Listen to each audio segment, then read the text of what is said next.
Hello, everyone. Today I'm reading a book called Child, Dragon Child.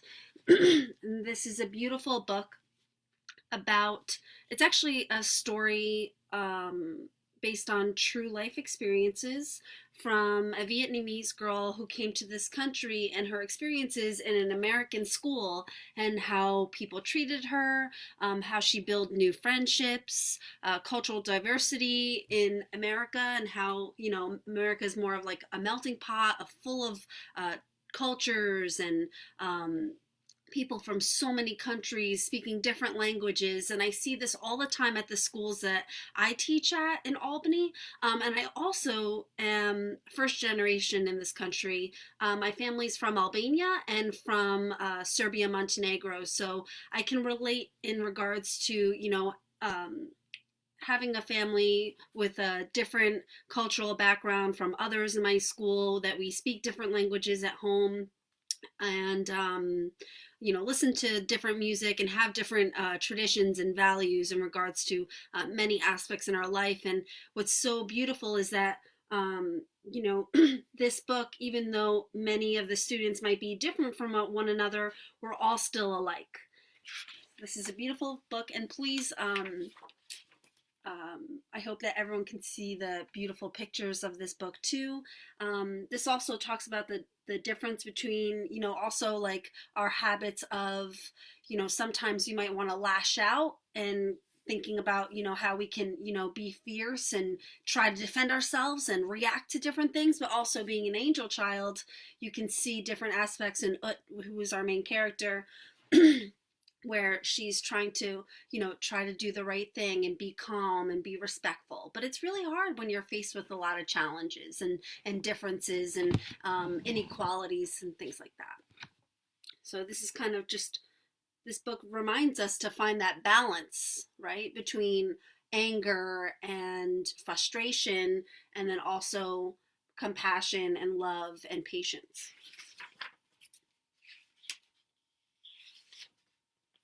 My sisters skipped through the stone gate 2 by 2. Mother was not there to skip with me. Mother was far away in Vietnam. She could not say, Ut, my little one, be an angel child. Be happy in your new American school.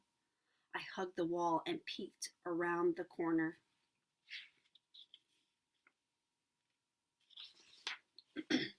A boy with fire-colored hair pointed his finger. Pajamas, he shouted. They wore white pajamas to school. The American children tilted back their long noses, laughing. I turned away. I want to go home to father and little Kwang, I said, who was her little brother. Chi Hai's hands curved over my shoulders. Children stay where parents place them, Ut. We stay. Somewhere a loud bell jangled. I lost my sisters in a swirl of rushing children. Pajamas, they teased. Inside, the children did not sit together and chant as I was taught. Instead, they waved their hands and said their lessons one by one. I hid my hands, but the teacher called my name. Nguyen Hoa. Hoa is my true name, but I am Ut. Ut is my at-home name, a tender name for smallest daughter. Hoa, the teacher said slowly, write your name, please. She pressed a chalk piece to my hand and wrote in the air. I not understand, I whispered. The round-eyed children twittered. The red-haired boy poked my back. Stand up, pajamas. I stood up and bowed. Chow bui sung, I said like an angel child, and the children screeched like blue jays. I sat down and flipped up my desktop, hiding my angry dragon face. Deep in my pocket, I felt Mother's gift, a small wooden matchbox with silvery edges. I took it out and traced the Hua Feng on the lid. When I tapped the tiny drawer, Mother's eyes peeked over the edge. I will keep you safe in here, Mother, I told her. See, you will just fit beside the crayons. Her listening face smiled. In my heart, I heard the music of her voice. Do not be angry, my smallest daughter, she said. Be my brave little dragon. So all day I was brave, even when the children whispered behind their hands and the clock needles ticked slowly. Finally, the bell trilled. Time for home. As soon as he saw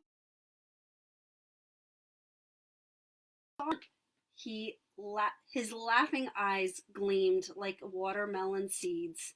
I dropped my books and slung him on my hip. There he rode, tugging my hair as I sorted mint leaves and chives. Little Kwang strung rice noodles from the cup hooks. Father and I laughed at this happy play. At night, small brother curled tight beside me. I showed him Mother's lonely face inside the matchbox, and together we prayed, keep Mother safe. Send her to us soon. With Mother's picture near, we slept like angel children. In this way, many days passed. One day at school, small feathers floated past the frosty windows. Mother, I whispered, this is snow. It makes everything soft, even the angry trees with no leaves to make them pretty. My fingers danced on the desktop while I waited for the bell, and when it rang, I rushed out of the door, and outside snowflakes left wet kisses on my cheeks. Chihuahua, I think it's Chihuahua, I'm sorry. Chihuahua, catch some. It disappears, she cried. Right, then melted in her cheeks and on her fingertips. Just as Chihuahua spoke, a snow rock stung her chin. That red-haired boy darted behind the dumpster. So the red-haired boy threw the snowball that was like really, really hard at the sister and darted behind the dumpster, and he laughed hard. I tried, but I could not be a noble dragon. Before I knew it, I was scooping up snow. My hands burned, my fingers turned red, and I threw my snow rock, and the laughing stopped. Suddenly, the boy tackled me. We rolled in the snow, kicking and yelling until the principal's large hand pinched my shoulder. Inside, he thundered as he marched us to our classroom. We can't have this fighting. You two have to help each other, ordered the principal. He pointed at me. Hua, you need to speak to Raymond. Use your words and tell him about Vietnam. Raymond glared. And you, Raymond, you must learn to listen. You will write Hua's story. But I can't understand her funny words, Raymond whined. Anyway, I don't have a pencil. Use this one then, said the principal, and he slapped down a pencil, turned and slammed the door. His shoes squeegeed down the hall. Pajamas, Raymond hissed. He crinkled his paper and snapped the pencil in two. He hid his head in his arms. How could I tell my story to him now? The clock needles blurred before my eyes. No, I would not be an angel child for this cruel-hearted boy. But later, across the room, I heard a sniffle. Raymond's shoulders giggled like little Kwang's when he cried for Mother. I crept over. Gently, I tugged the sad boy's sleeve. He didn't move. Raymond, I pleaded, not cry. I give you cookie. Suddenly, his head bounced up. Wah, he shouted. You said my name. You didn't use funny words. He broke off a piece of the cookie. I say English, I answered proudly, and you call me Ut. Ut is my at-home name from Vietnam. Okay, Ut, he mumbled, but only if you tell me what's in your matchbox. My mother, I told him. We giggled and ate the the cookie crumbs. Then Raymond asked, "Why do you need your mother's picture?" "Mother is far away," I said softly. "She didn't come with you?" "So many children in my family," I sighed. "No money for mother to come." "Wait," said Raymond. He grabbed part of the broken pencil. I handed him a new sheet of paper. "Now tell me about Vietnam," he said. Raymond scrawled the words in black squiggles, and I crayoned pictures in the margins. When we were ready, Raymond leaned out the door. "Done!" he beamed. He waved the story like a flag, and the principal squeegeed up the hall.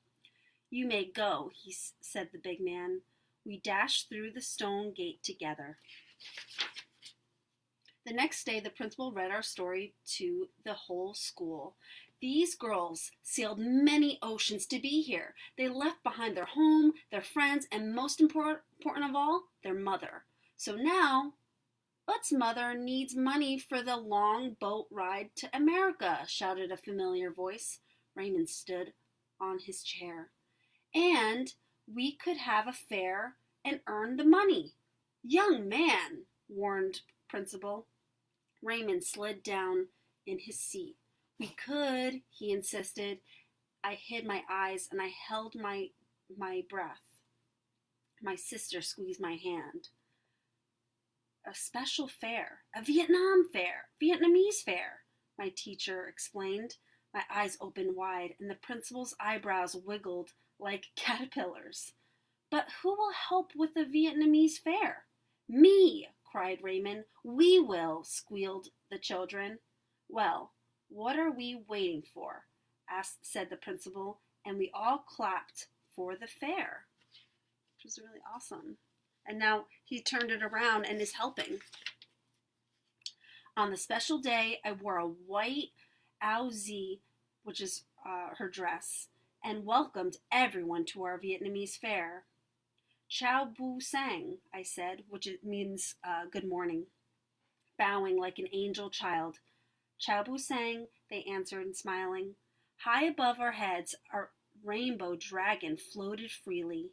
Below, Chi Hai and her friends sold rice cakes, imperial rolls, and sesame cookies. Raymond popped balloons and won 3 goldfish. He gave one to little Quang.